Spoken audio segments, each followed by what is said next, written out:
नमस्कार, एक न्यूज़ 24 देख रहे हैं आप और मैं हूं आपके साथ ब्यूटी।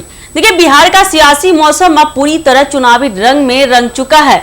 हर गली मोहल्ले में देखा जाए तो टिकट की होड़ है, टिकट की चर्चा है। किसे मिला, किसे काटा गया और कौन अब निर्दलीय बनकर मैदान में उतरने को तैयार है। हर पार्टी के भीतर खींचतान, नाराजगी और नाटकीय घटनाक्रम देखने को मिल रहे हैं। कोई पार्टी कार्यालय के बाहर धरना दे रहा है तो कोई प्रेस कॉन्फ्रेंस में दर्द उगल रहा है। ऐसे में दो घटनाएं हैं जिन्होंने इस टिकट राजनीति को और भी दिलचस्प बना दिया है। पहली कहानी अररिया जिले की है, जहां बीजेपी नेता पंडित अजय झा को टिकट नहीं मिलने के बाद राजनीतिक नाटक अपने चरम पर पहुंच गया है। लंबे समय से पार्टी की सेवा कर रहे अजय झा को उम्मीद थी कि इस बार पार्टी उनके समर्पण का सम्मान करेगी, लेकिन अब जब टिकट नहीं मिला तो उन्होंने कफन ओढ़कर विरोध प्रदर्शन किया। उनकी पत्नी संजू झा ने प्रेस कॉन्फ्रेंस कर कहा, भाजपा में अब पंडितों के लिए कोई जगह ही नहीं बची है। मेरे पति ने सालों तक पार्टी के लिए मेहनत की, लेकिन आखिर में ब्राह्मण समाज को हाशिए पर धकेल दिया गया। उन्होंने यह भी कहा कि अगर नरपतगंज यादवों की सीट है और फॉरबिसगंज बनियों की, तो फिर ब्राह्मण आखिर जाए तो जाए कहां। भावनाओं से भरी इस प्रेस कॉन्फ्रेंस के दौरान उन्होंने ऐलान किया कि वो अब नरपतगंज विधानसभा सीट से निर्दलीय उम्मीदवार के रूप में चुनाव लड़ेंगी।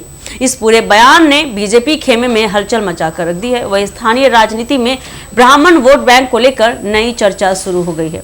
अब बात करते हैं लोक जनशक्ति पार्टी यानी कि रामविलास की, जहां टिकट न मिलने पर एक और ड्रामा सामने आया है। एलजेपीआर के एक नाराज नेता ने टिकट से वंचित होने के बाद मीडिया के सामने फुट फुट कर रोना शुरू कर दिया। रोते उन्होंने पार्टी प्रमुख चिराग पासवान पर गंभीर आरोप भी लगाए। उनका कहना था कि पार्टी में अब वफादारी की नहीं बल्कि पैरवी की कीमत है। उन्होंने कहा कि वो सालों से चिराग के साथ थे, हर संकट में पार्टी के लिए खड़े रहते, लेकिन टिकट बांटने के वक्त उनका नाम तक याद नहीं किया गया। नेता का यह इमोशनल ब्रेकडाउन सोशल मीडिया पर वायरल हो गया है और वह चर्चा का विषय बना हुआ है कि बिहार की राजनीति में टिकट अब समर्पण से नहीं समीकरण से मिलता है। देखा जाए तो इस वक्त पूरा बिहार एक टिकट संग्राम में उलझा हुआ है। हर पार्टी में अंदरूनी कलह है, हर नेता अपने भविष्य को लेकर बेचैन है।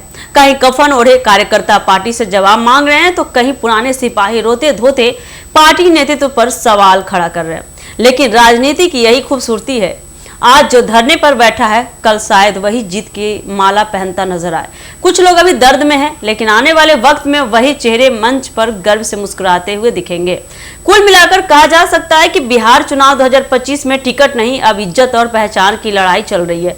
हर पार्टी में हाल एक जैसा है, कोई भावनाओं में बस गया है तो कोई रणनीति में फंस गया है। और जनता अब देख रही है कि यह चुनाव सिर्फ सीटों का नहीं बल्कि सत्ता और सम्मान के बीच की सबसे दिलचस्प जंग बनने जा रहा है। तो आने वाले समय में देखना दिलचस्प होने वाला है कि ऐसे ऐसे कई खबरें निकलकर सामने आ रही है सीटों के बंटवारों के लिए। कहां से टिकट मिलता है, कहां से नहीं। तो आप भी देखने के लिए जुड़े हमारे एक न्यूज़ 24 के साथ। दीजिएगा इजाजत, धन्यवाद।